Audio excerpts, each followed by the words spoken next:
sa mga nakikipagsabwatan upang kunin ang pondo ng bayan at nakawin ang kinabukasan ng ating mga mamamayan.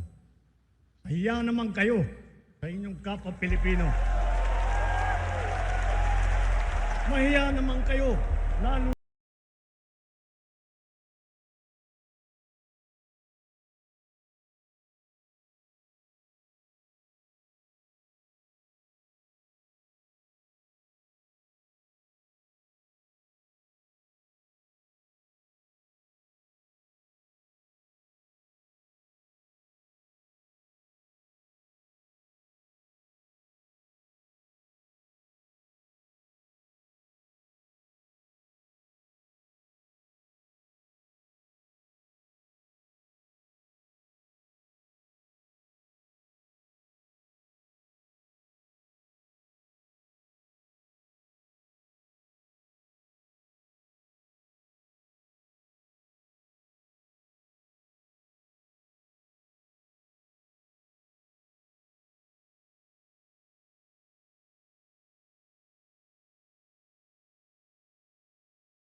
Ladies and gentlemen, the President of the Republic of the Philippines, His Excellency Ferdinand R. Marcos Jr.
On the part of the Senate, the joint session is called to order.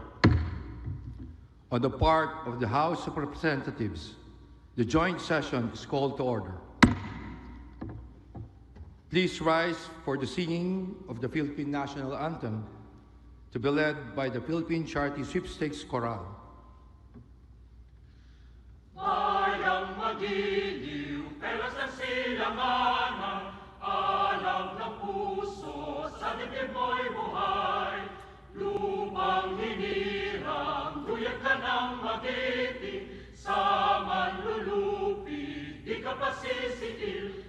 dagat at bundok, sa langit mong bugay, ginawang tulas. Paglayang minamahal, ang isap ng watawat mo'y tagumpay na nagdidingding. Ang bituin at araw niya kailan pa may di magdidilim. Lupa ng araw ng ating pagsinta, buhay ay langit sa piling mo. Aming ligaya na pag may mga api, ang mamatay ng dahil sa'yo.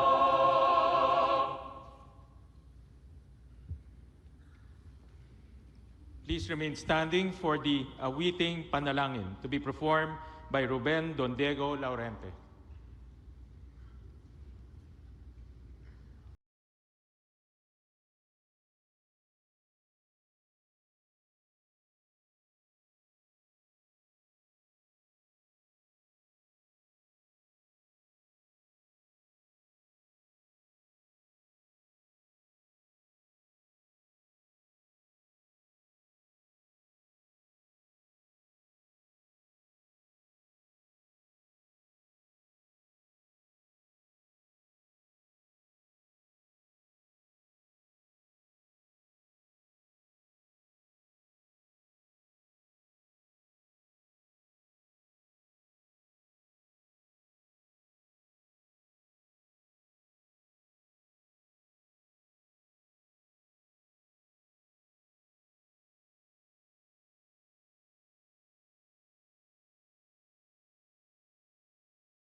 Ladies and gentlemen, honorable members of the 20th Congress of the Philippines, ang Pangulo ng Republika ng Pilipinas, kagalang-galang Ferdinand R. Marcos Jr.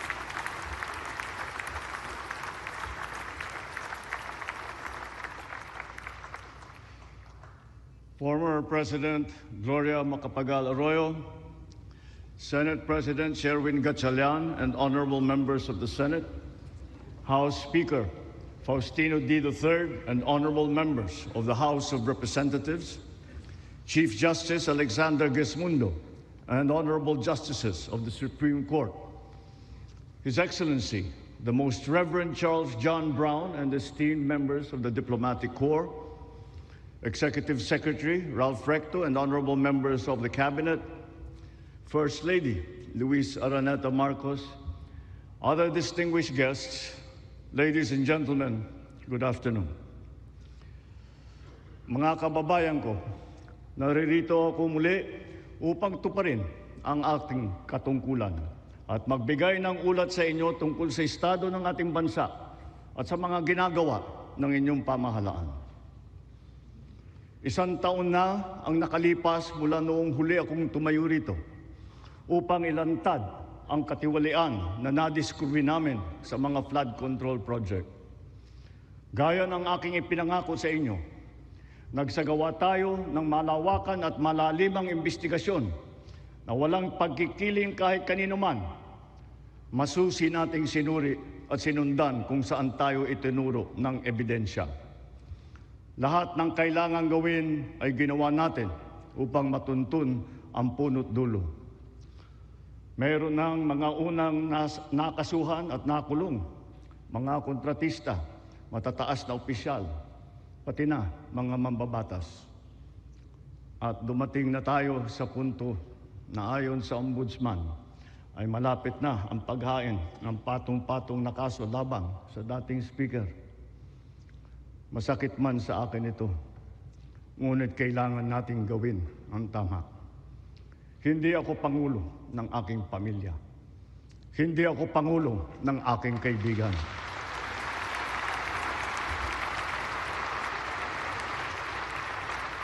Ako ay Pangulo ng Pilipinas at ang tungkulin ko ay sa inyo, ang aking mga kapwa Pilipino.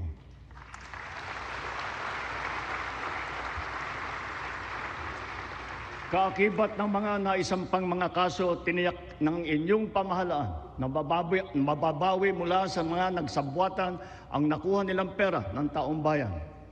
Gayon din, pinigilan natin ang paglabas ng pera ng bayan na ipambayad pa dapat sa mga depektibo, peke o guni-guning mga proyekto at mapupunta lamang sa mga bulsa ng mga tiwalaing kontraktor at opisyal.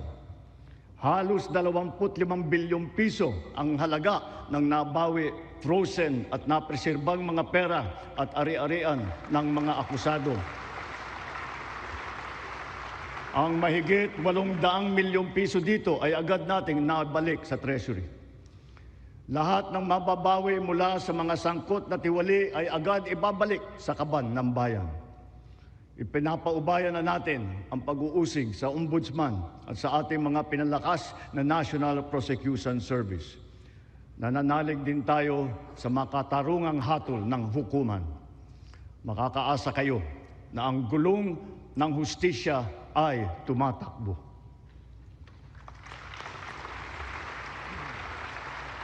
Sa kabila ng mga kaganapang ito, kailangan natin umusad tungo sa pagbabago. Nakatulong ang lahat ng mga ulat at hinaing ninyo sa isumbong na Pangulo.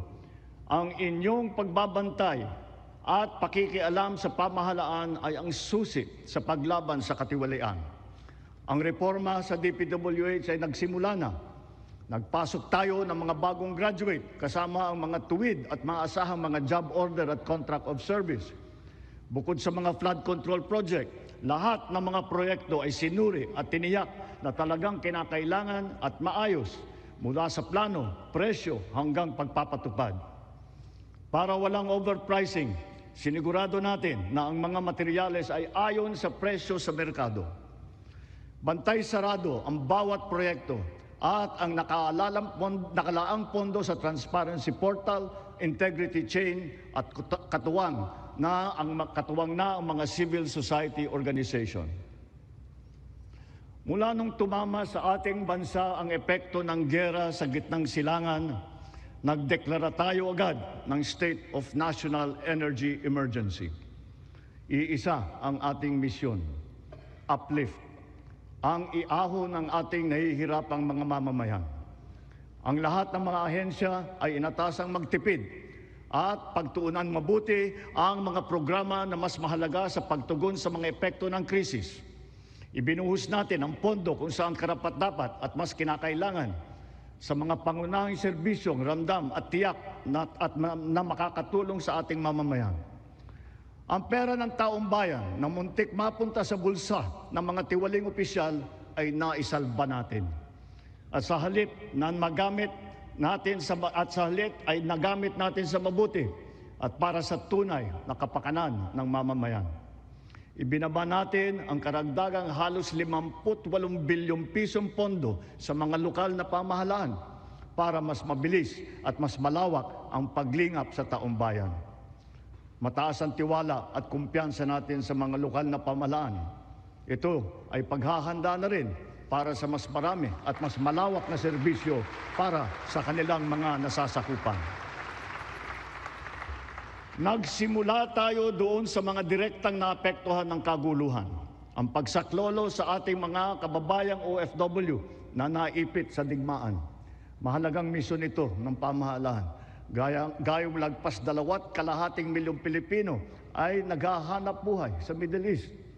Simula nung naputok ang gera, mahigit 12,000 kababayan natin ang ating naiuwi sa bansa na ligtas.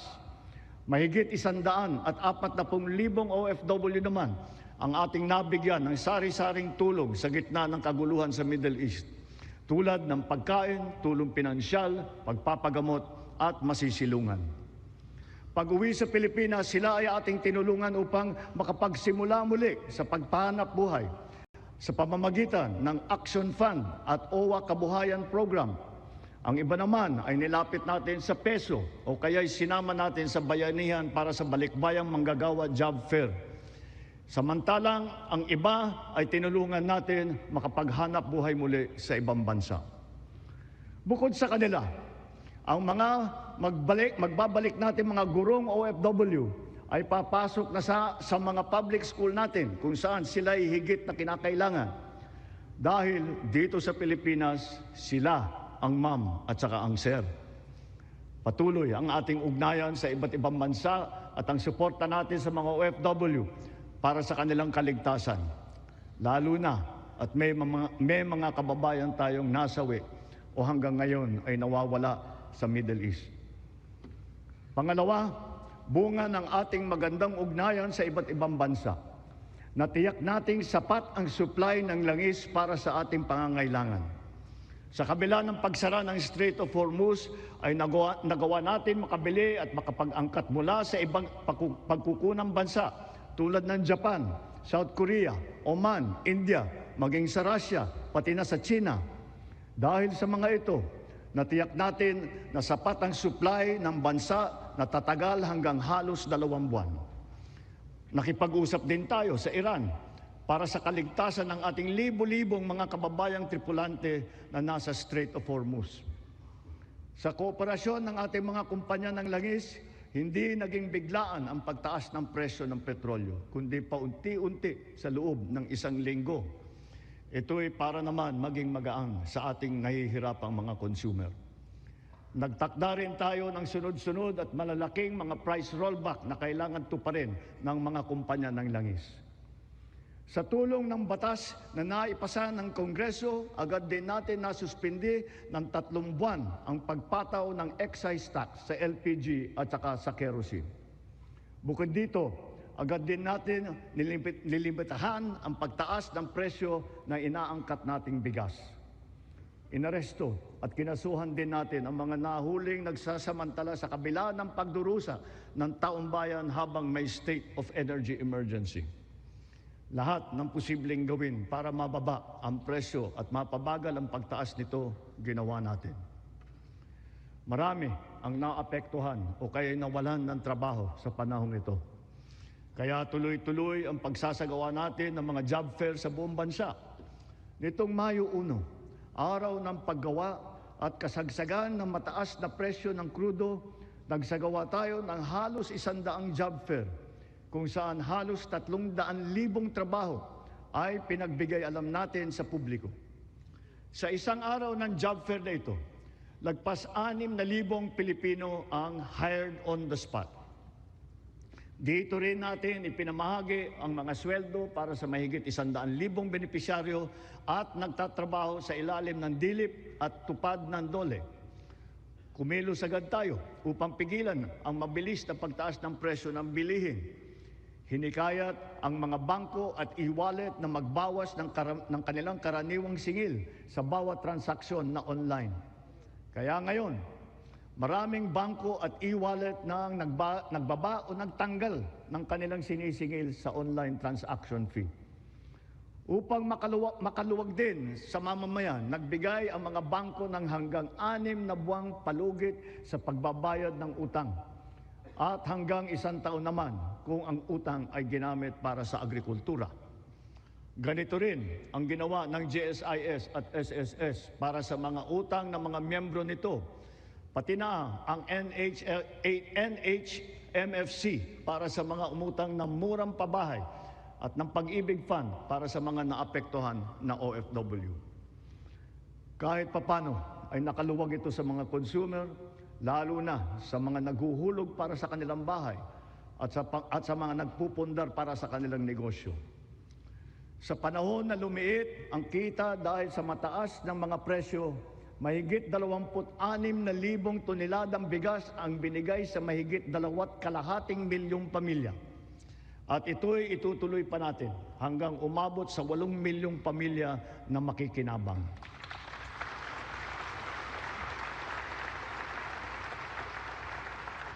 Patuloy pa rin ang programang Benteng Bigas Meron Na.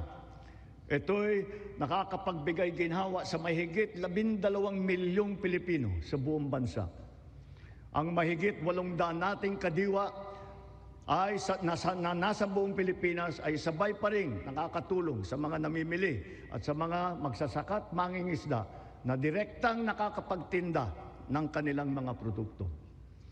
Nagbigay din tayo ng suporta sa halos 2 milyong magsasaka at mangingisda sa kasagsagan ng mataas na presyo ng langis sa ilalim ng Presidential Assistance to Farmers, Fisherfolk and Families o yung tinatawag na PAF.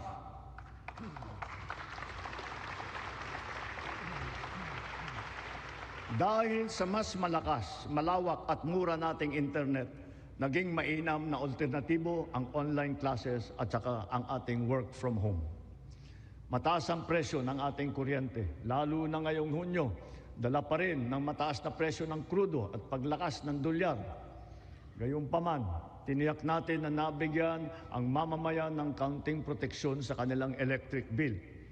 Ipinag-utos natin ang agarang pag-refund ng mga kumpanya ng kuryente na may sobrang nasingil sa mga customer nito. Ipinag-utos din natin na payagan ang ilang piling consumer na makapagbayad ng kanilang bill ng hulugan sa buwan ng Mayo, Hunyo at Hulyo. Kaugnay nito, pansamantala nating pinagbawal ang mga pagputol ng linya habang hinuhulugan pa nila ang kanilang bill sa mga buwang ito. Para sa ating mga micro-entrepreneur, ipinatupad natin sa BIR sa ngayong taon ang one-time tax abatement. Layunin nito na makapagbigay ng kaunting ginhawa sa mga nalugi o kaya lumiit ang kita dala ng hirap ng panahon. Ang sektor ng transportasyon ang pinakamatinding tinamaan ng epekto ng krisis. Super, operator, pasahero, manggagawa o negosyo man, lahat ay umaray sa matarik na pagtaas ng presyo ng produktong petrolyo. Ngunit hindi natin kayang hayaan tumigil o maantala ito dahil ito ang nagsisilbing piston ng ating ekonomiya. Ang mga super ay natulungan ng cash relief mula sa ating programang AIX. Mayroon din 10 piso kada litro na diesel subsidy para sa mga pampasaherong jeepney at UV Express upang may dagdag na pangkarga. Bukod pa rito, mahigit 1,800,000 nagpapasada ang nahandugan din ng tulong ng AIX. Para naman sa mga pasahero, nagkaroon ng mga libreng sakay kung saan sinigundahan pa ng ilang mga ahensya ng pamahalaan gamit ang kanilang mga sasakyan. Humalili rin ang DA sa paghatid ng mga kargamento ng produktong agrikultural sa mga sentro ng kalakalan sa buong bansa. At para lalo pang makatulong ng sabay sa super at pasahero, binuhay natin ang service contracting program para sa pampublikong bus at ang ating mga jeep.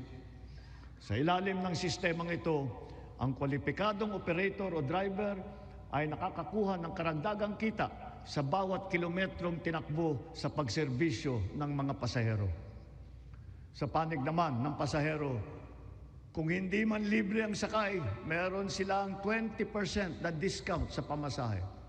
At ang diskwentong ito ay dagdag pa sa karaniwang 20% discount para sa mga estudyante, sa senior, at saka sa may kapansanan. Ibig sabihin, para sa ating mga priority passengers, 40% ang kabuuang diskwento nila sa pamasahe.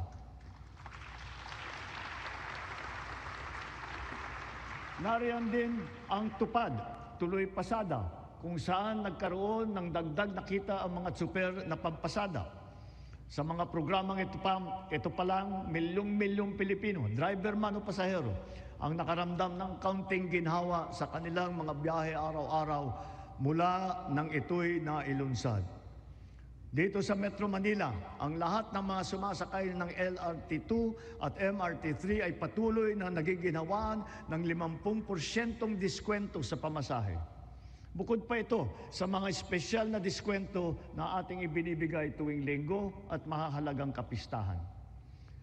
Sa ating mga paliparan at pantalan, pansamantala nating binaba ang sari-saring mga bayarin sa paggamit ng mga pasilidad, gaya ng terminal fee, landing and take-off fee, harbor fee, anchorage at berthing fee, pati mga storage fee.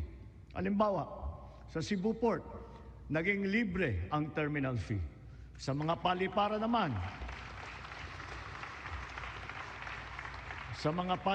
naman, ang service charge sa mga pasahero ay binawasan din natin. Gayon din sa PITX, ang terminal na nag-uugnay ng Metro Manila sa Katimugan. Sinuspindi natin ng 3 buwan ang pagsingil ng terminal fees sa mga pampasaherong sasakyan. Sa mga expressways naman, sila ay may diskwento sa toll fee na umabot hanggang halos 200 piso.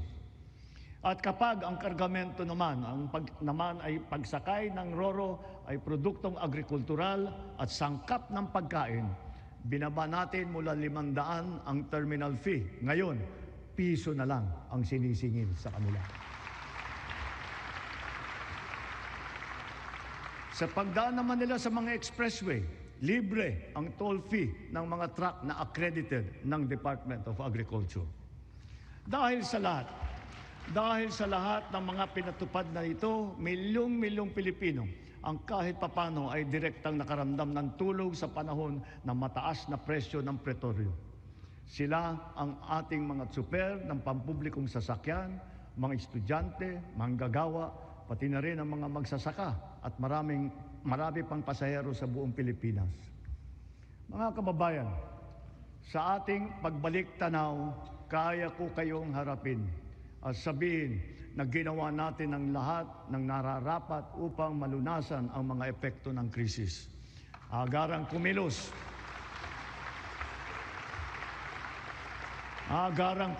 ang buong pamahalaan upang tumulong sa mamamayan. Sa katunayan, tayo pa ay hinahangaan ngayon dahil sa bilis, liksi at pagiging aktibo ng ating pagtugon.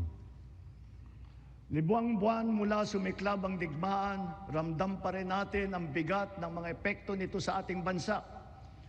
Hanggang kailangan, asahan ninyo na hindi titigil ang pagsuporta ng pamahalaan. Naglaan tayo ng mahigit 60 bilyong piso para dito hanggang sa katapusan ng taon.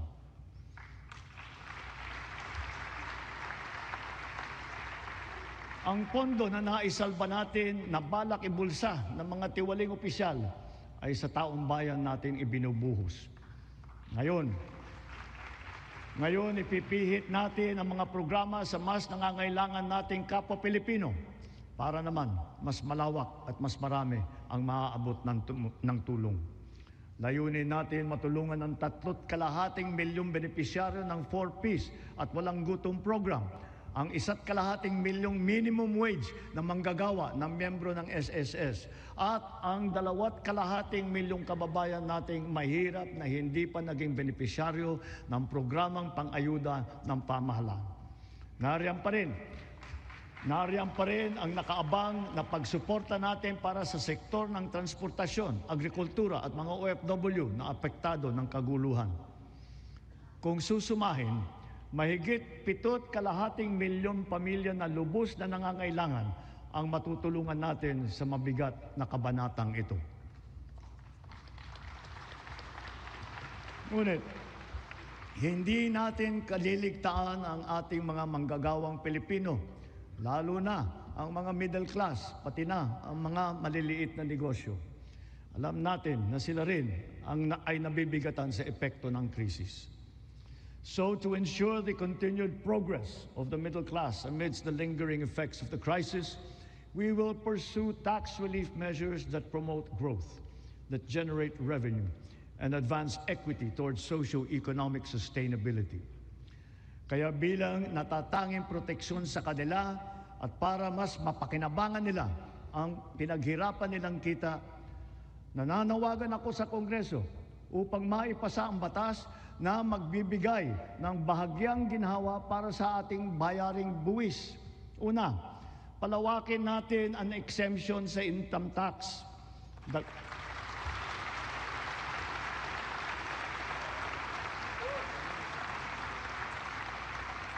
Dagdagan natin ang mga manggagawang malilibre sa buwis sa kanilang kita. Isasama na natin ang mga kumikita ng hindi lalagpas sa 350,000 pesos kada taon.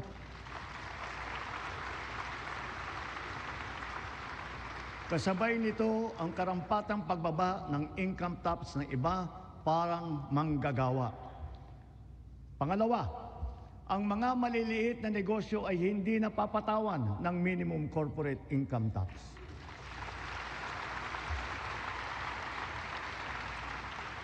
Pangatlo, para mapanatag ang loob ng taong bayan ang pagbigay ng amnesty para sa mga hindi nabayarang buwis tulad ng income tax, estate at donors tax at value-added tax.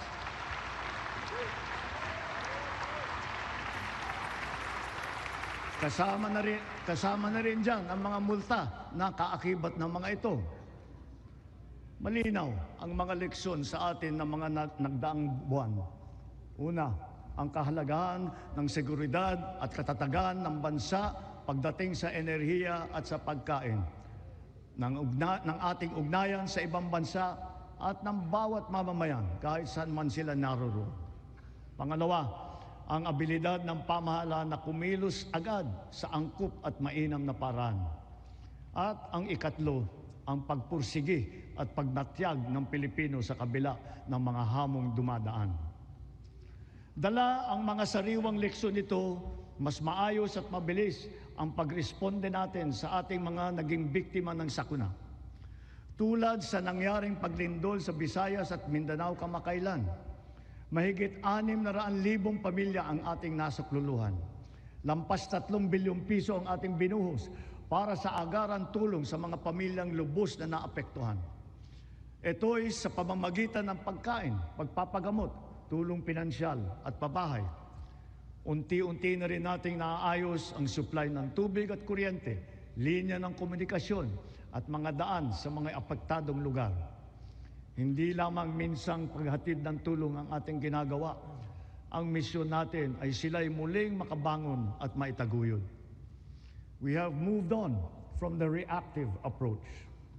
Now we are not only proactive, but predictive as well, aided by digital tools. The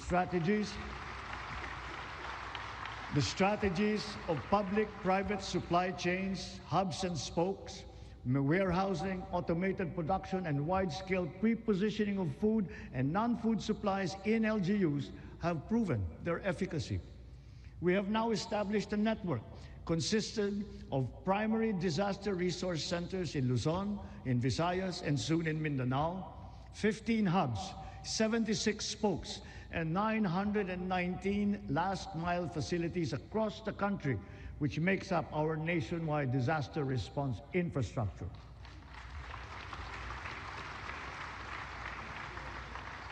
Because of this robust system, delivery of emergency nourishment and relief to target areas is now made possible under 24 hours. Sa panahon ng krisis o kalamidad, handa na ang pamahalaan sa pagpapadala ng mga mobile energy system upang makapaghatid ng emergency power sa mga lugar na nawalan ng kuryente.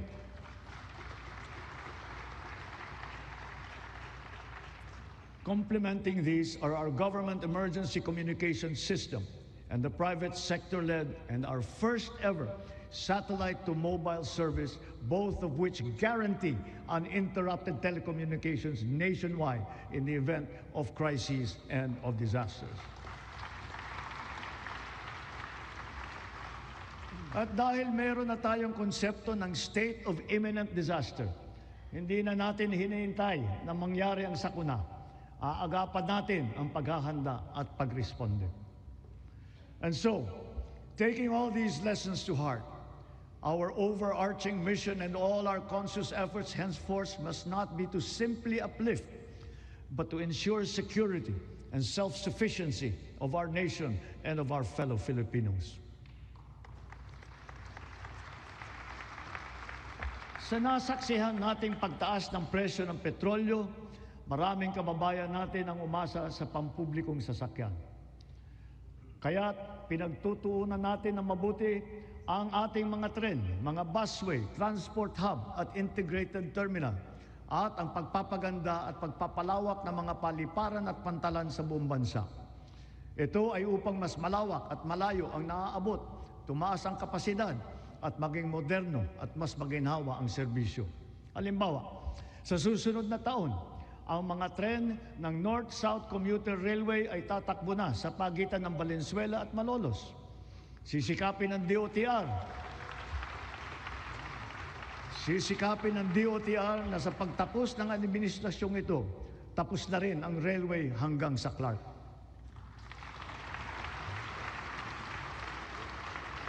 Sa susunod na taon, bubuksan na rin ang 12 stasyon ng MRT-7. Matapos ang halos 3 dekada, may bago ng linya ang MRT na tutulak pa hanggang Sacred Heart sa Quezon City mula sa North Avenue. At balang araw, aabot pa ito hanggang San Jose del Monte, Bulacan.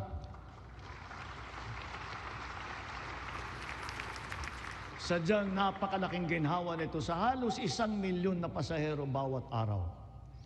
Thanks to the recently enacted Accelerated and Reformed Right-of-Way Act, right-of-way issues are now more quickly resolved, removing the biggest choke point in our mass transit development program.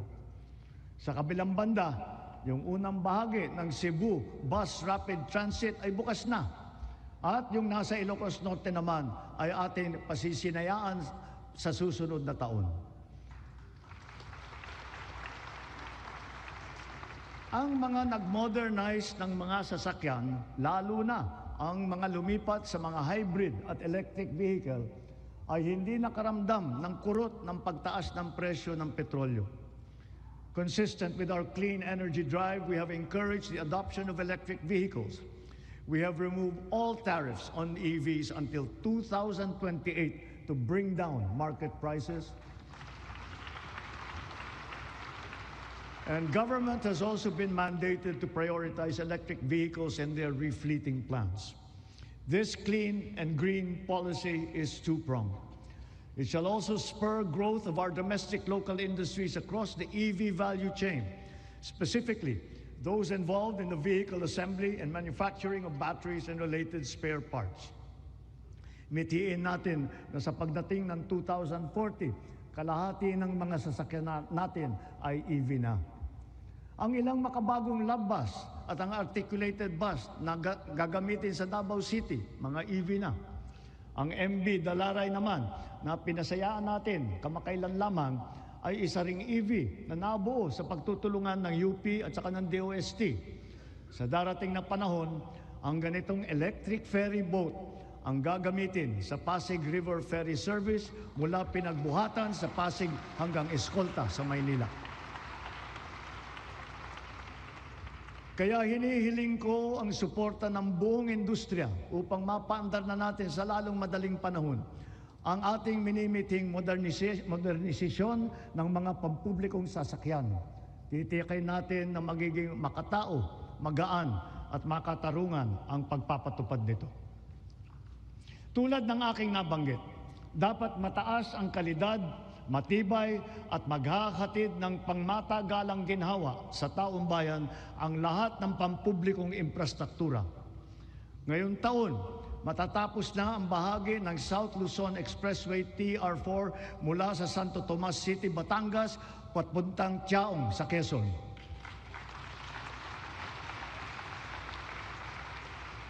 Halos 17,000 motorista araw-araw ang makikinabang dito. Ang mga nasirang tulay sa San Juanico sa Eastern Visayas, Cabagan, Santa Maria sa Isabela, Pigatan sa Cagayan, Calbigan at Liloan sa Samar, at Panuliran sa Iligan ay kaagad nating naayos at ngayon nagagamit na muli.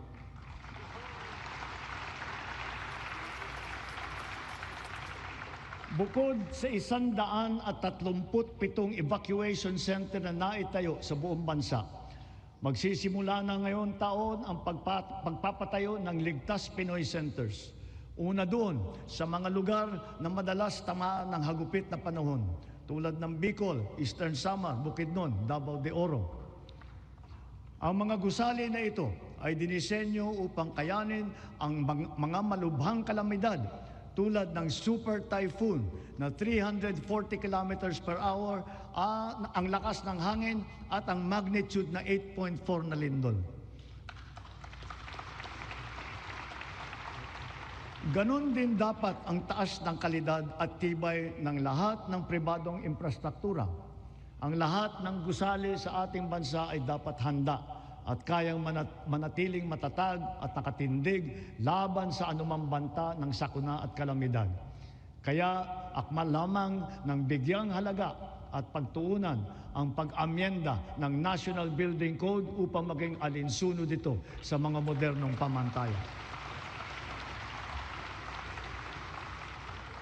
Katambal ng paglaban sa katiwalian, kaugnay ng mga ghost at substandard na flood control project, naglunsad din tayo ng Oplan kontrabaha sa buong bansa.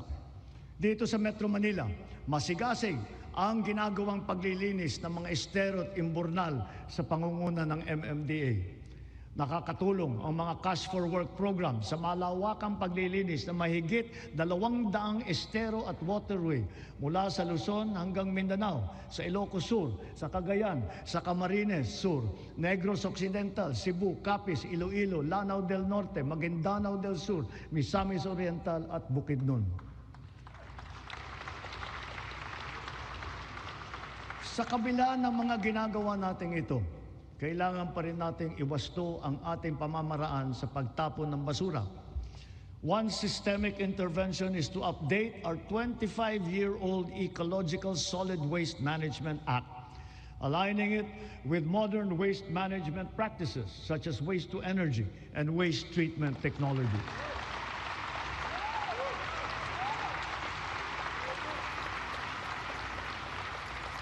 As we recalibrate our solid waste management systems, we can draw inspiration from the solid waste management practices being championed by the MMDA here in Metro Manila, such as waste recovery, processing, upcycling.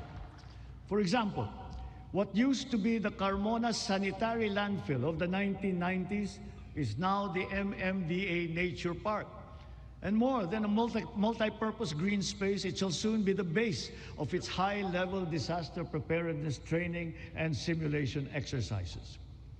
Gayon din, ang ating sistema ng agrikultura ay pinapatatag natin upang magarantiya ang ating supply ng pagkain at maipababa ang presyo nito para sa lahat. Ang sari-saring mga programa tulad ng puhunan, farm input, kagamitan, kaalaman, pati na insurance ay tumutulong sa mga magsasaka at mangingisda. Kaya mula noong 2023, patuloy na tumataas ang produksyon ng bansa. Lumalakas ang cropping intensity, dumadami ang ani tulad ng palay, mais, asukal, baboy at manok. Dala ito ng malakas na buhos ng suporta sa sektor. Ang gumaganda at lumalawak na sakop ng infrastruktura at sistema ng irigasyon at tumataas na antas ng mekanisasyon. Nagbubuklod na rin ang mga magsasaka at mangingisda at nabibigyan ng makabagong teknolohiya, binhi at mga pasilidad at kagamitan. Ilan sa mga ito ay ang 145 rice processing system, 3 malaking cold storage facility, at halos 40,000 makinarya. Ang mga taniman naman ng niyog ay dumadami at lumalawak din, dala ng ating programa na malawakang pagtatanim sa buong bansa. Nakapagtanim na tayo ng 18 milyong puno at layunin po natin na sa pagkatapos ng administrasyong ito, makakapagtanim tayo ng 100 milyong puno ng niyog sa Pilipinas.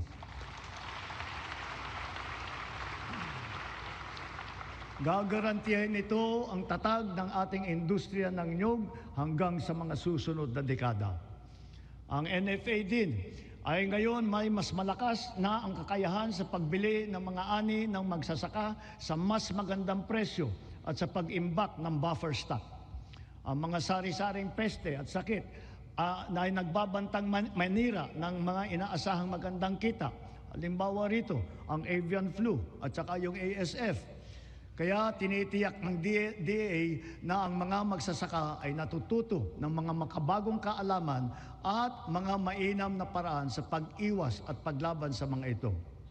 Gayunpaman, ang insurance ay nagsisilbing mabisang panangga laban sa pagkalugi dala ng pagkawala o pagkasira sa hindi inaasahang pangyayari. Sa nakalipas na 4 na taon, natulungan ang sektor upang mabawi ang halaga ng pinsala sa hanapbuhay na umabot sa 19 bilyong piso halaga na kabayaran. Ang crop insurance ngayon ay hindi limitado sa mga pananim. Kasama sa saklaw nito ang mga alagang hayop, palaisdaan, mga gamit at pasilidad, pati sasakyan na pang-agrikultura. Meron ding life insurance para sa mismong magsasaka at mangingisda. Papalawigin pa ng Philippine Crop Insurance Corporation at DA ang kaalaman ng mga magsasaka at mangingisda tungkol sa crop insurance.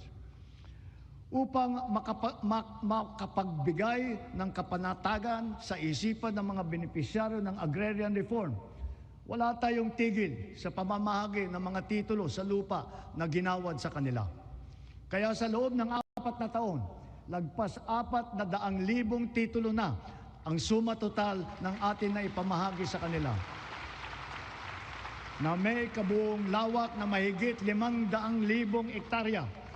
Tatapusin na natin ang pamamahagi ng mga titulo sa susunod na taon. Marami sa benepisyaryo ang naghintay ng 30 hanggang 60 taon. Ang iba mapalad na nasaksihan ang paglabas ng kanilang titulo. Sa tagal naman ng panahon, yung iba, apo na ang tumanggap. Gayon din, kahalaga sa kanila ang seguridad na hatid ng kalayaan mula sa pagkalubog sa utang. Kaya asahan ninyo, kukumplituhin na natin ngayong taon ang ginagawa natin pagpapawalang bisa ng mga utang ng ating mga benepisyaryo.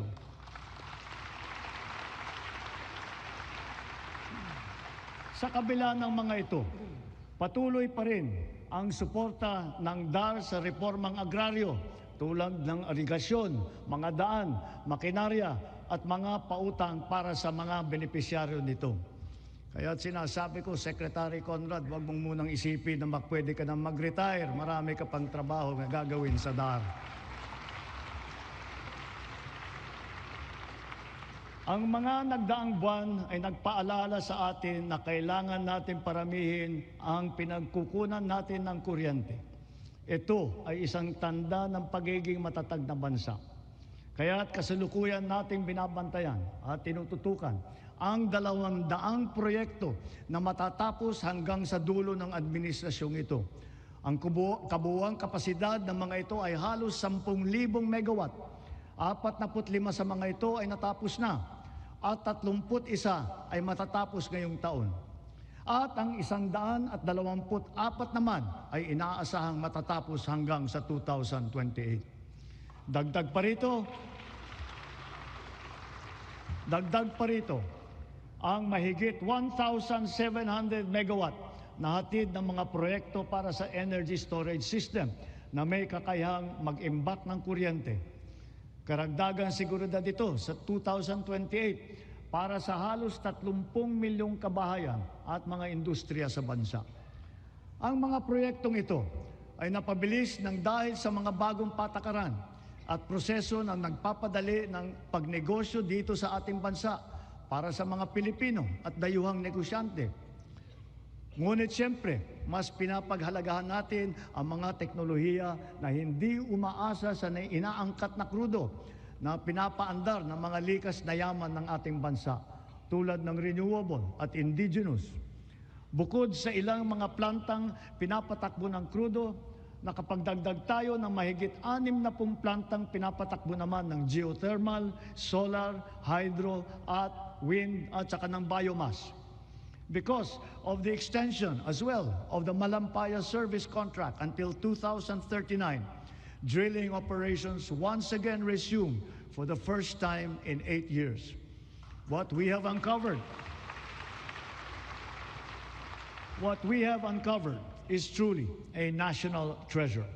An untapped reserve of 222 billion cubic feet of natural gas, which bodes well for the continuous production of our premier gas field until 2034.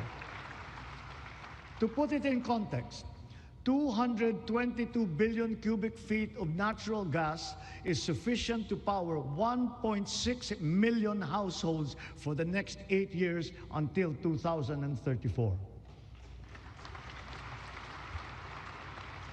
Inspired by this development, we have already awarded a total of 14 petroleum service contracts in Luzon, Visayas, and Mindanao.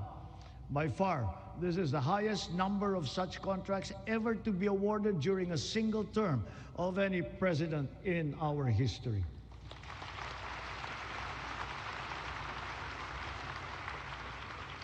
Four of the contracts that we have so far awarded are for the production of hydrogen. Hydrogen gas will serve as a backup fuel for our power plants, especially useful for our off-grid areas. It is also touted as the world's clean fuel of the future. 2 of the newly awarded petroleum service contracts are co-managed with the BARM government. This is the first time in our political history. BARM is now firmly set to pursue its strategic vision of energy security and total electrification for and in the Bangsamoro region.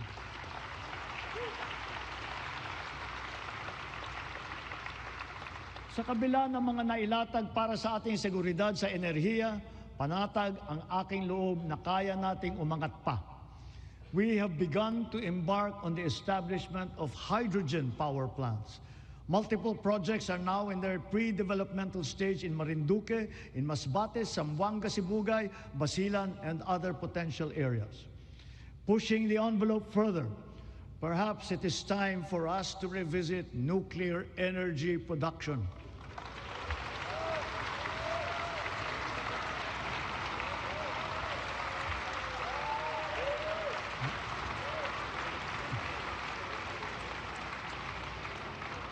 After all, we are already using nuclear energy in the fields of medicine, in agriculture, water filtration, and the upcycling of plastic. We are confident in its capacity to reinforce our energy security and to bring down the cost of electricity in our country. Titiyakin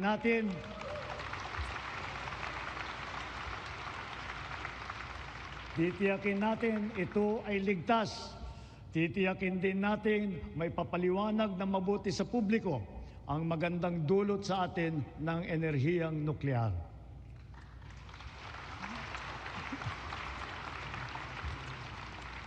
Mga kababayan, sa lahat ng mga ginagawa natin sa sektor ng enerhiya, maninaw din sa pamahalaan ang hinaing ng taong bayan na pababain ang presyo ng kuryente sa bansa.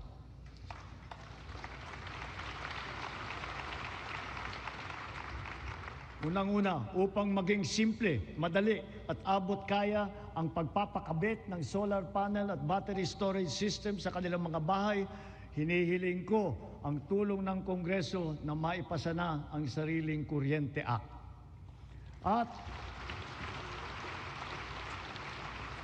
At kung pagbawas ng presyo ang usapan, sa aking palagay, panahon na para tanggalin na natin ang systems loss na pinapasa sa consumer.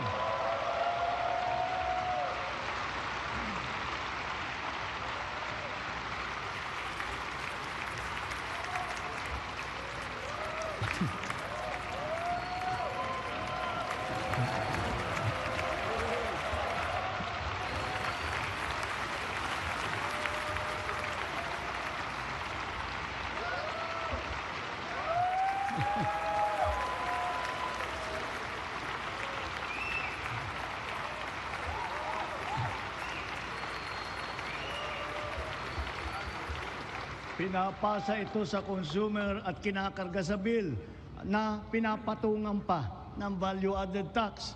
Hindi naman kasalanan ng consumer kung bakit nagkaroon ng systems loss. Kaya hindi naman tama na kailangan sila pa ang pagbabayarin dito. Therefore, we, the people, we demand for the immediate amendment of the EPIRA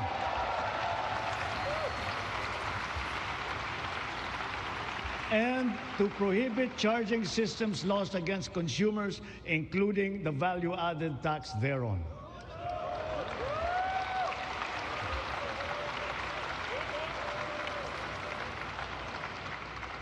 Noon nagsimula ang administrasyon, nilatag na natin agad ang pambansang pulisiya sa social protection floor na magtitiyak na may pangsalo at paglingap sa ating mamamayan lalo na sa oras ng pangangailangan.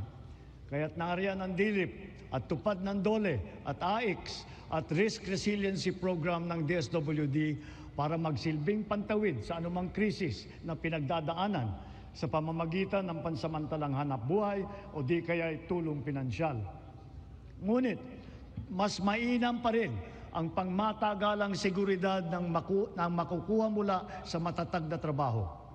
Maraming trabaho ang hatid ng ating lokal na industriya na patuloy natin pinalalakas. Kasabay ng seguridad na dala ng matatag na trabaho ang SSS, GSIS at Pag-ibig Fund, nagsisilbing proteksyon para sa mga manggagawang Pilipino. Katuwang ang mga ahensyang ito, nakakaipon ang manggagawang Pinoy para sa kanyang pagtanda at sa pagretiro. Nakakatulong din ito sa panahon ng kagipitan, kalamidad o krisis sa buhay. Bukod pa riyan, daan ito upang makapagpundar para sa sariling buhay tulad ng mga abot-kayang pabahay sa ilalim ng ating 4PH program. Nariyan ang DSUD at mga ahensyang kasapi sa sistema ng pabahay upang matupad ang pinapangarap ng natahanan ng Pilipino. Katuwang ang pribadong sektor at lokal na pamahalaan. Puspusan natin pinupuno ang kakulangan sa pabahay sa buong bansa. Ito ay ginagawa natin sa pamamagitan ng mga bagong komunidad, mga acquired asset ng Pag-ibig Fund, Community Mortgage Program, Resettlement, at pati na mga paupahan. Sa ating programang pabahay, higit 500,000 bahay ang ating naitayo na at napondohan. Kasama ang higit 100,000 bahay na naidagdag natin sa loob lamang ng isang taon sa ilalim ng pinalawig natin na 4PH program. Susi sa lahat ng ito ang magandang sistema ng pautang upang gawing mas abot kaya ang mga pabahay para sa mga Pilipino. Isa na rito ang Pag-ibig Fund. Ang kanyang 17 milyong miyembro ngayon ay patuloy pang dumadami. Kung kaya, ang pinupundar ng mga miyembro ay patuloy ding lumalago. Ngayon, itinaas natin sa 10 milyong piso ang limit sa pautang para sa pabahay. Halimbawa, dahil dito, ang mag-asawa na may mas kakayahang bumili ng pinapangarap nilang bahay para sa kanilang pamilya. Ngayon, halos 7 milyong OFW na ang nagkaroon ng insurance. Dahil dito, panatag tayo na ang mga OFW natin ay naaalagaan at natutulungan ng mabuti. Patuloy din na dumadami ang mga kasunduan natin sa ibang bansa para sa karagdagan oportunidad para sa hanap buhay. Napataas din natin ang minimum wage ng OFW natin na namamasukan bilang kasambahay. Para naman sa ating mga pensyonadong uniform personnel na nagsakripisyo para sa seguridad ng ating republika, itinaas natin simula ngayong taon ang nakukuha nilang pensyon at subsistence allowance.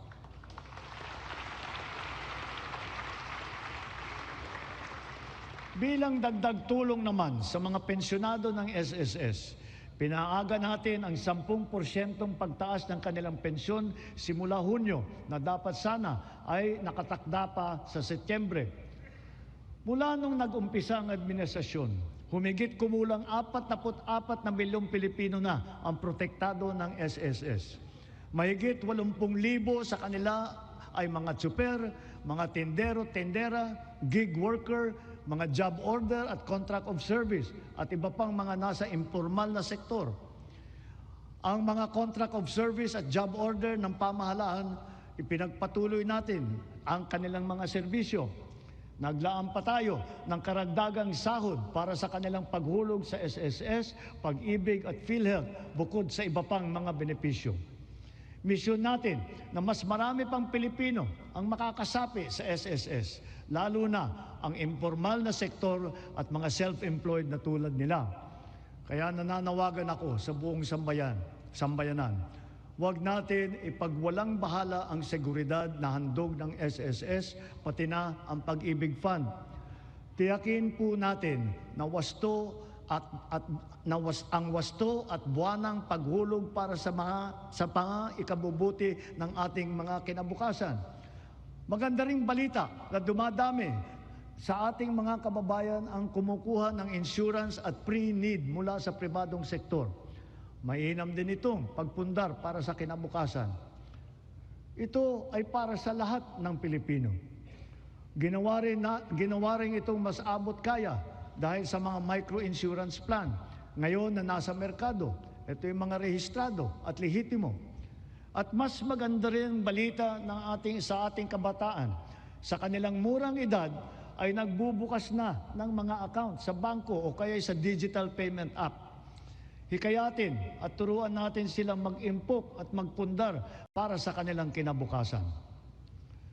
Gayunpaman, edukasyon pa rin ang siyang pangunahin nagtataguyod ng kakayahan. Kung kaya ito ang nangunguna sa listahan ng administrasyong ito.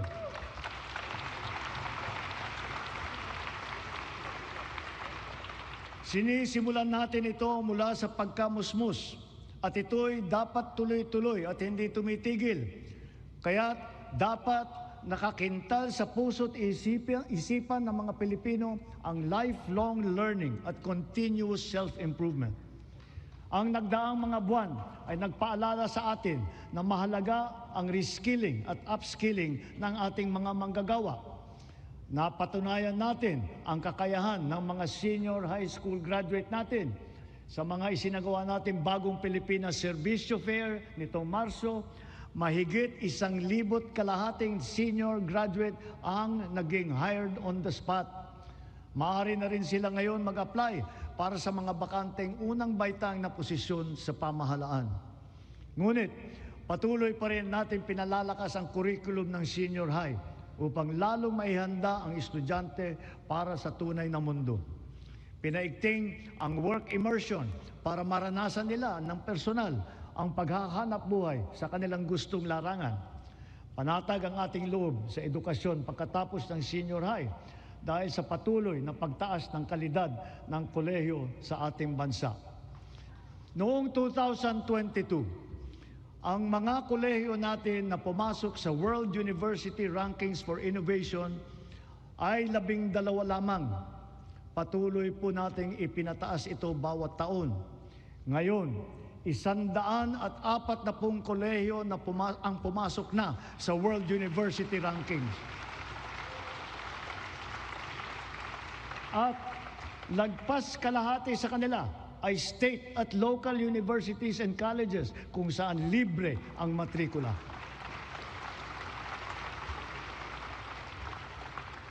Para mahikayat ang kabataan na magtapos ng kolehiyo, ang tanggapan ng Pangulo ay naglaan ng 100,000 piso para sa 5 estudyante sa bawat barangay sa buong bansa. Sila ngayon ang ating presidential scholar. Mabisang pambato rin sa buhay ang mga programa natin sa TechVoc o TVET. Sa ngayon, 81% na ang placement rate ng mga dumadaan sa kursong TechVoc. Halimbawa, sa programang Super Scholar at ang programa Entrepreneur, naturuan ang mga driver ng panibagong kaalaman na sa kanilang iba't ibang pangkabuhayan. Sa programa naman ng DOLE at DA, mahigit 10,000 magsasaka at mangingisda sa buong bansa ang matuturuan na rin sa mga bagong kaalaman. Ang TechPro ay nakapaloob na sa senior high at ito'y progresibo o ladderized upang maging tulay sa agarang hanap buhay at hakbang din tungo sa patuloy na pag-aaral at pagsasanay.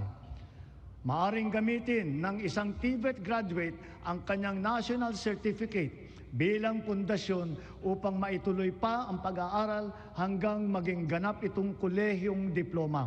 Halimbawa, ang electrical installation and maintenance sa senior high, maaring magtuloy sa electrical engineering balang araw. Ang caregiving, pwedeng ituloy sa nursing. Sa kabilang banda, kahit graduate ng kolehiyo ay maaaring kumuha ng NC upang tumahak ng ibang larangan o kaya'y magnegosyo.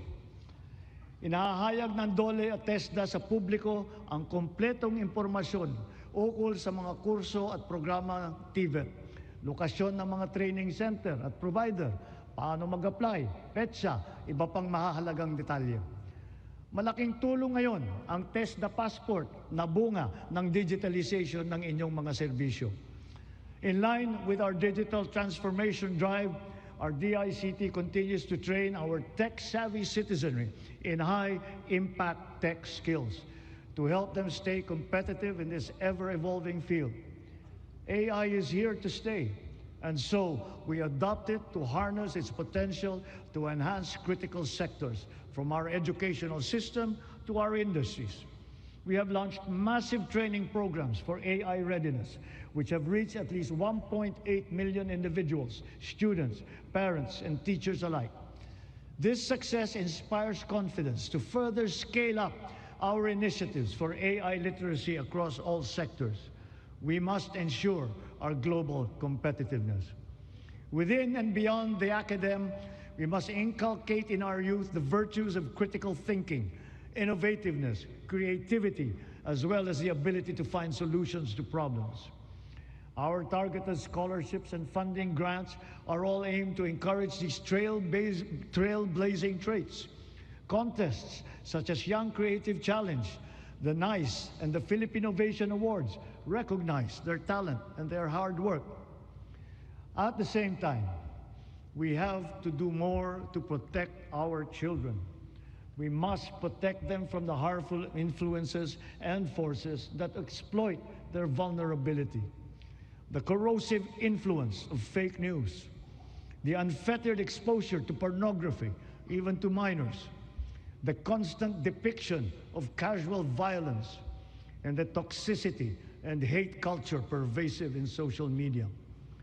These pernicious influences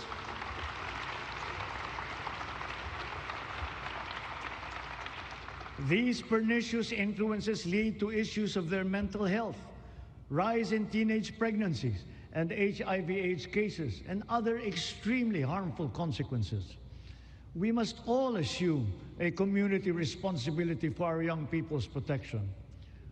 Ang mga nasawi na ating mag-aaral kamakailan, dala ng karahasan at kapabayaan, ay nag-iwan ng malaking puwang sa kanilang pamilya at mapait na aral din para sa ating lahat. Sa mga magulang at kaanak ng mga nasawit at nasaktan dahil sa nangyaring karahasan sa mga paaralan, tanggapin po ninyo ang aming taimtim na pakikiramay. To the parents of Chris Lawrence Fabian, Joyancy Separa, and Ayesa Nicole Dazo, we are all so very proud of the unflinching bravery and heroic virtue that you have instilled in your children. They are an inspiration to us all. Their courage and their selflessness, true Filipino qualities, are the virtues that these trying times call for. Kailangang mamulat ang buong lipunan at akuin ang responsibilidad. Pag-ibayuhin natin ang ating paggabay at pag-aruga sa ating mga kabataan. Magkakasama tayong lahat sa misyong ito, ang pamahalaan, pamilya, paaralan, simbahan, industriya, komunidad. Tatayo ang paaralan bilang pangalawang tahanan para sa kanila. Kaya hinahanda natin ang mga pampublikong paaralan upang tanggapin sila ng bukas palad. Ngayong school year, tuloy ang ating school-based feeding program bilang mabisang suporta sa pag-aaral. Sa programang ito, mapapakain natin ang mahigit 4.2 milyong kinder at grade 1 at mga mag-aaral na grade 2 at pataas na mga lubos na nangangailangan ng nutrisyon. Magtutulungan ang lokal na pamahalaan, ang barangay, PNP, DepEd upang palakasin ang seguridad sa paaralan. Siniguro ng DepEd na nakahanda, gumagana at alam ng lahat ang mga mekanismo at proseso sa pag-ulat, sa pagtugon sa mga insidente ng bullying, pati na sa mga iba't ibang emergency. Hindi hinahanda rin natin ang ating mga principal at guro upang mamagitan sa pag-ayos ng anumang hindi pagkakaintindihan ng mga estudyante. Sa tulong ng unang batch ng 10,000 school counselor associates na ipapasok natin sa mga pampublikong paaralan, ang mga anak natin ay meron ng malalapitan para sa angkop na payo sa anumang mabigat na pinagdadaanan sa kanilang isipan.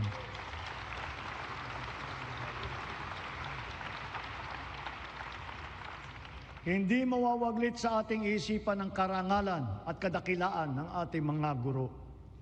Pinangako ko noong nakalipas na SONA na walang magre-retirong guro na Teacher 1. Ngayon, mahigit 80,000 guro at school head sa pampublikong paaralan ang na-promote gawa ng ating expanded career progression. Nagkaroon na rin ng mahigit 30,000 karagdagang posisyon para lumakas ang puwersa ng mga guro. To facilitate effective instruction, we also continue to provide them with helpful and innovating teaching aids such as smart TVs, laptops, tablets, free mobile data, even lapel microphones. To dramatically increase the traditional annual production output of DepEd, we have activated force multipliers in addressing classroom storage, tapping the DPWH, PAGCOR, and the LGUs as additional production arms for the increase in our schoolrooms. For its part, the private sector also will construct its initial share of more than 16,000 classrooms in Luzon by way of PPPs. Additional PPPs with higher production targets will soon follow for the Visayas and Mindanao. Kapag may nagkasakit sa pamilya, tila krisis ang tumama. Sa mahal ng pagpapagamot, kaya nitong simutin ang kita o ipon ng isang pamilya. Kaya malusog na pamumuhay ang ating pangunahing isinusulong. Kumpletong bakuna, maayos na nutrisyon, regular na ehersisyo at pag-iwas sa masamang bisyo at mapanganib na gawain. Mahalaga rin ang ating sports. Itinaas natin ng triple ang suporta natin dito. Hindi lamang dahil sa aliw na hatid nito, kundi para sa kalusugan. Sa nag-uumapaw nating suporta kay Alex Eala, sana ay marami ang maengganyo para matuto at maglaro hindi lamang ng tennis, kundi ng ibang sport pa. Sa halimbawa ng Pilipinas Women's Football Team, sana rin ay mas sumikat pa ang football sa ating bansa at maraming maglaro. Balang araw, baka makasali na ang Pilipinas sa World Cup.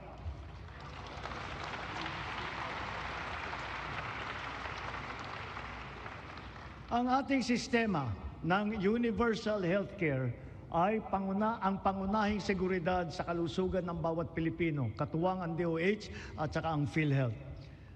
Daig ng maagap ang masipag. Ito ang layunin ng ating YAKAP program. Ilayo ang Pilipino mula sa sakit at tugunan ng maaga ang nagbabadyang karamdaman. Sa taong ito, 4.2 milyon na ang nakapagpatingin mula sa 25 milyong Pilipino nakarehistro sa programang ito. Hangad natin, mas maraming klinika pa ang makakasapi sa yakap upang mas marami pa ang pagpipilian ng ating mga mamamayan. Sa kaugnay nitong gamot program, ang miyembro ng PhilHealth ay makakakuha ng kailangang gamot mula sa mahigit 2,000 accredited na provider. Ang bawat miyembro ay may benefit limit pa na 20,000 piso kada taon.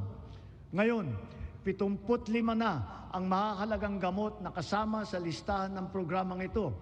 Meron diyang antibiotic laban sa asma, alta presyon, kolesterol, para sa diabetes, sa ubo, lagnat at iba pang mga sakit na kadalasang nararamdaman.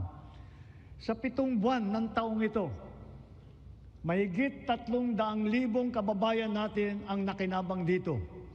Bukod sa programang ito ng PhilHealth, ang bilang ng mga gamot na tinanggalan natin ng value-added tax ay umabot na sa mahigit 2,000. Mahigit 700 dito ay laban sa cancer, mahigit 500 ay para sa alta presyon, mahigit 600 naman ay laban sa diabetes at para rin sa mental health. Sa buwis na ito na ating tinanggal, ang side effect dyan ay mas mababang presyo nito sa butika.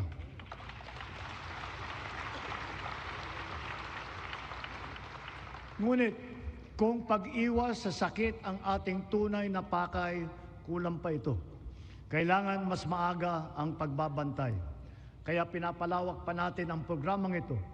Sa susunod na taon, unti-unti nating isasama ang iba't ibang uri ng blood test at gamot upang mas maagang matukoy at mabantayan ang posibleng sakit sa bato, atay, thyroid at hepatitis B. Nariyan pa rin ang malaking suporta ng PhilHealth kung kailangan talagang magtungo sa pagamutan. Patuloy na pinaparami ng PhilHealth ang sakop nitong mga sakit, kondisyon at serbisyo.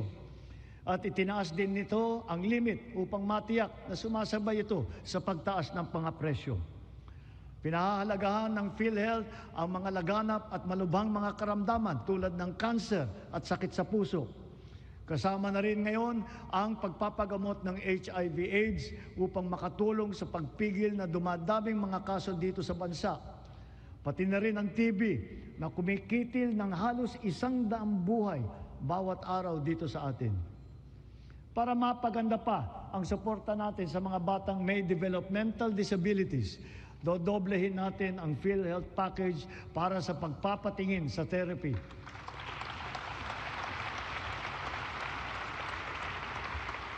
Dadamihan din natin mula sa 90 hanggang 150 ang bilang ng therapy session na sakop ng PhilHealth.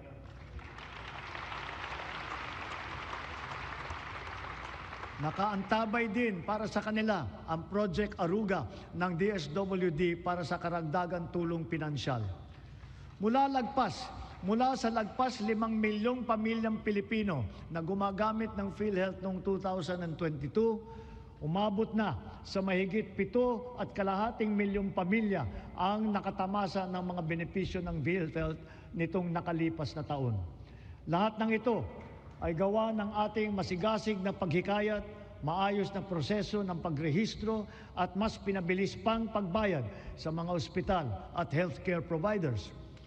At mula nung inilunsad matapos ng huling SONA, halos 3 milyon ng kapwa natin ang walang binayaran kahit 5 sa kanilang pagpapagamot gawa ng ating zero balance billing sa mga ward ng ospital ng DOH.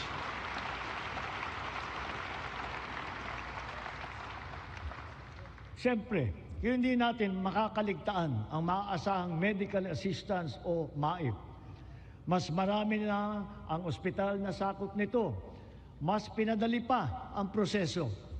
At ngayon, may e-MAIP na sa mga ospital ng DOH, online at kasama sa ating e-Gov app. 2 na lang ang requirement. Wala na ring GL, kaya hindi na kailangan pumila o magmakaawa pa sa sino mang politiko.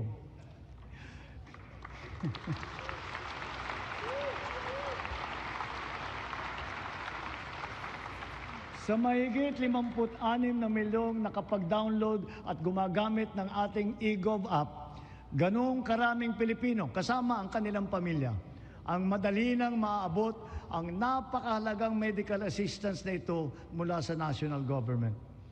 Kung kaya't sa puntong ito, mahigit 8 milyong pasyente na ang natutulungan ng maaasahang MAIP. Sa ating ginagawang mga pagbabago, mas marami pa ang matutulungan nito, anumang antas sa lipunan.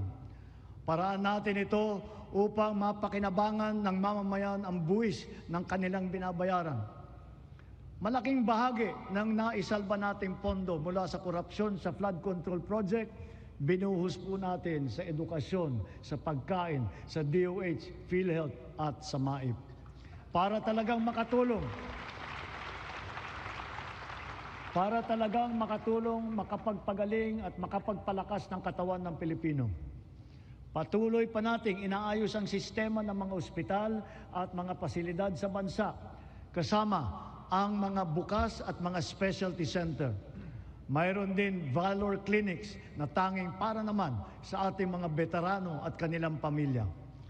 At magsisimula na rin tayong iguhit ang plano para sa makapagtayo ng isang Virology and Vaccine Institute dito sa ating bansa.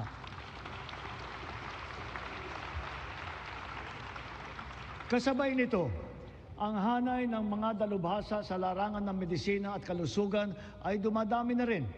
Mula noon na magsimula tayo, mahigit dumoble ang kumukuha ng medical scholarship kapalit ng obligasyon na maglilingkod sa mga pampublikang ospital sila balang araw. Sa kanilang pinamamalas na serbisyo publiko, ang ating mga doctors to the barrios ay nagsisilbing huwaran sa ating mga susunod na henerasyon ng mga Pinoy na doktor.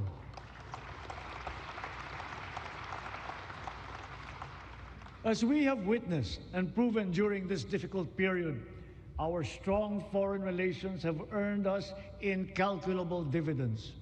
The Philippines is once again a full member of the community of nations.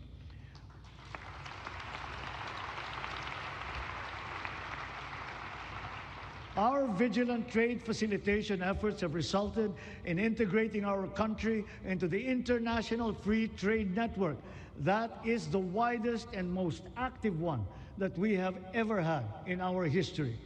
It has yielded transformative economic agreements such as the Regional Comprehensive Economic Partnership. And now we are set to seal yet another promising comprehensive economic partnership agreement, this time with the United Arab Emirates. Because of these international engagements, the Philippines now has 23 free trade agreements in force or under active negotiations with other countries. Our exports have grown.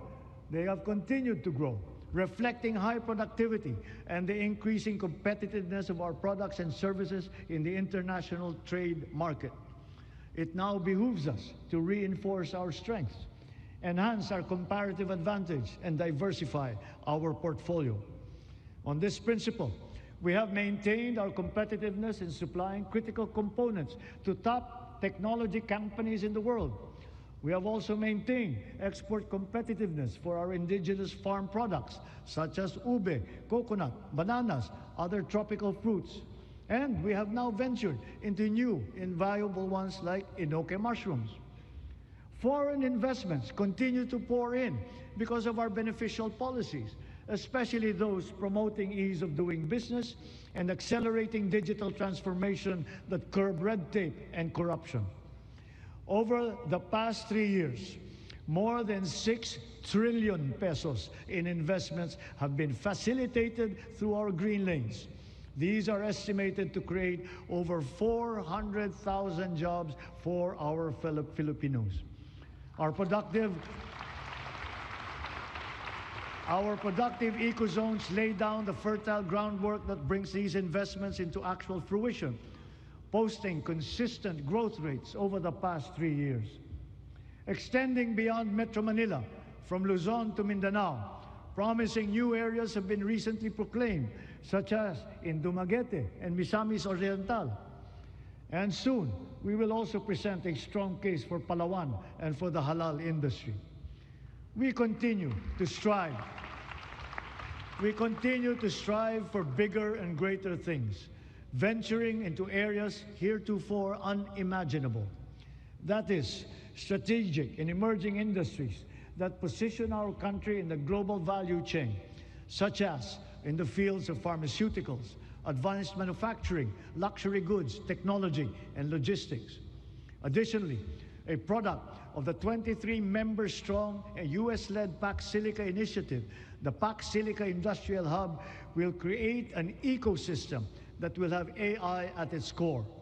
It will bring quality jobs to our people, accelerate our industrial competitiveness, and revitalize our economy.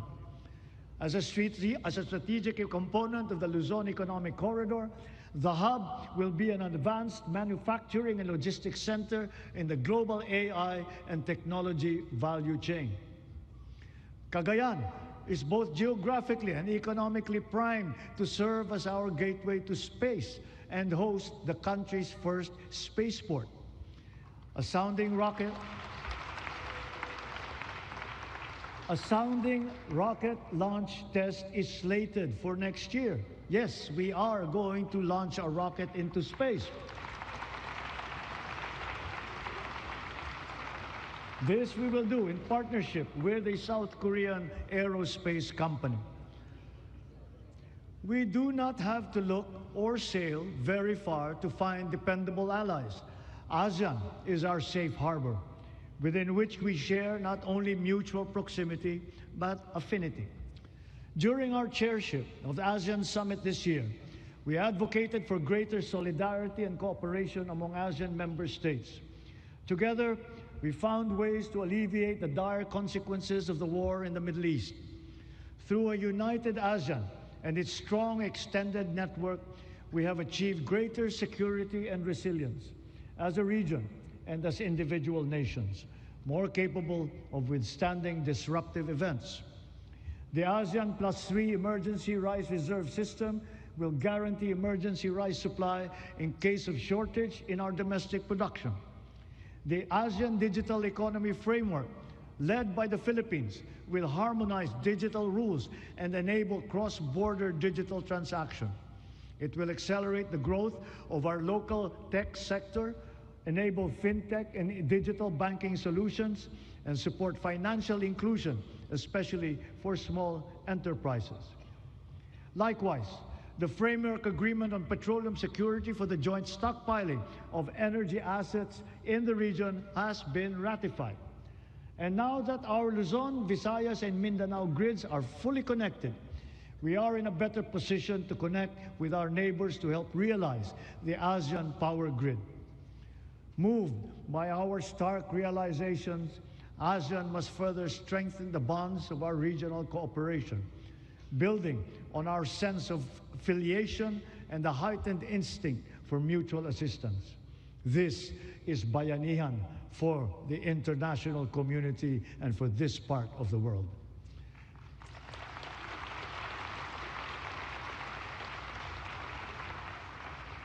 And more significantly, we in ASEAN, joined by the entirety of Filipinos who by nature are peace-loving, re-echo our unified appeal for an end to violent conflict.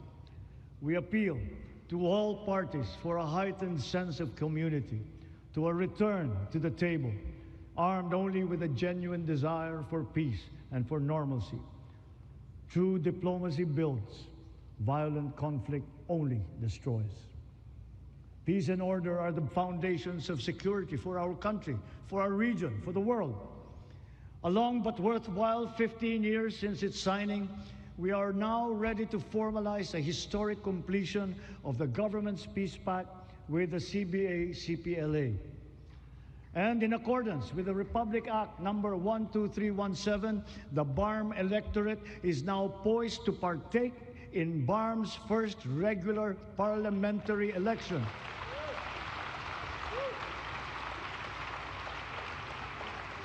This is a critical accomplishment under the Comprehensive Agreement on the Bangsamoro. COMELEC, law enforcement, volunteers, deputized agencies, all stakeholders are now ready to ensure that this defining political exercise will be peaceful, orderly, and credible. May these inspiring developments strengthen our collective belief in the unity and indivisibility of the Filipino nation amidst our individual diversity.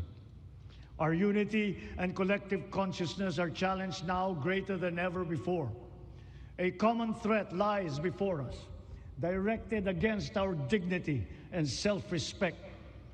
Of late, our very humanity has been called into question. Let me remind our friends and our detractors, Filipinos are a noble, kind, gracious, and great race. We are not greedy, we are not racists, we are not liars.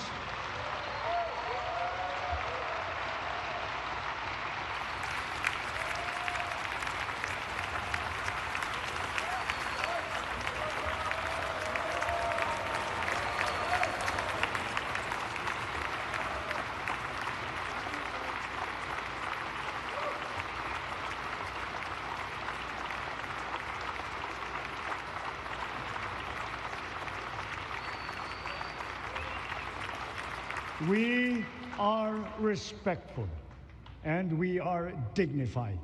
We are Filipinos and we do not yield.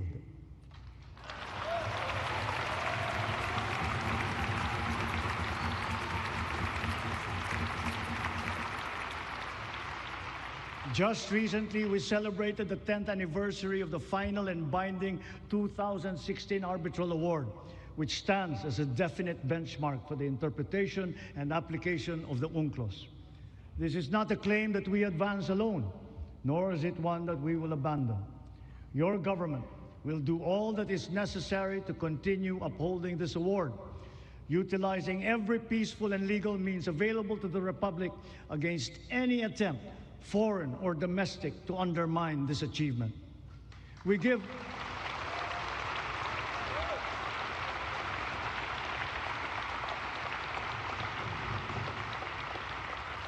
give honor to our armed forces, the Coast Guard, even our fisherfolk, who all continue to patrol and ply our seas in the face of great risk. To them, we owe collective gratitude and appreciation, for it is they who give life to the letter and spirit of the Arbitral Award.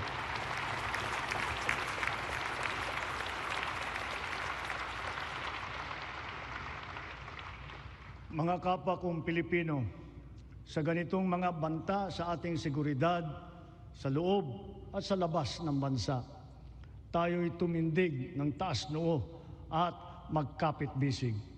Dahil tayo man ay magkakaiba sa maraming bagay, iisa lang tayong lahi.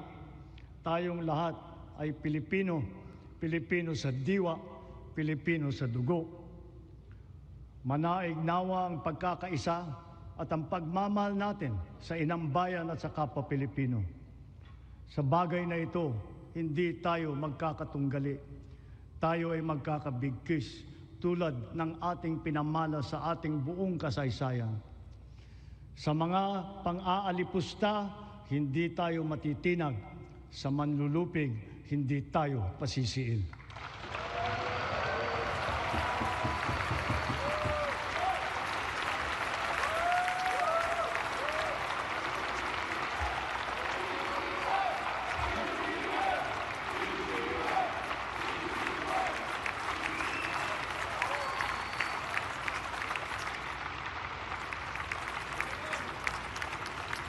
Sa nalalabing 2 taon ng administrasyon, tatapusin natin ang mga nasimulan at tutuparin ang ating pangako sa sambayanan. My beloved countrymen, let us continue the work that we have started to make the Philippines the country that Filipinos deserve. There is no nobler cause than this. We do this for our children. We do this for our future. We can but do this because we love our country and we love our people. Maraming salamat po. Magandang gabi po. Mabuhay ang Pilipinas!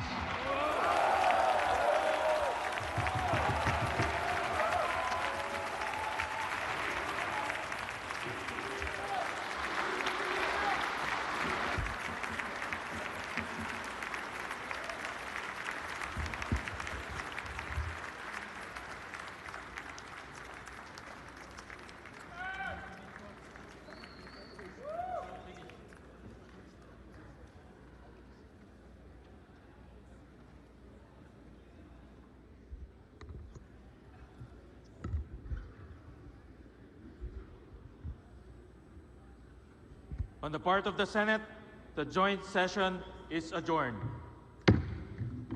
On the part of the House of Representatives, the joint session is adjourned.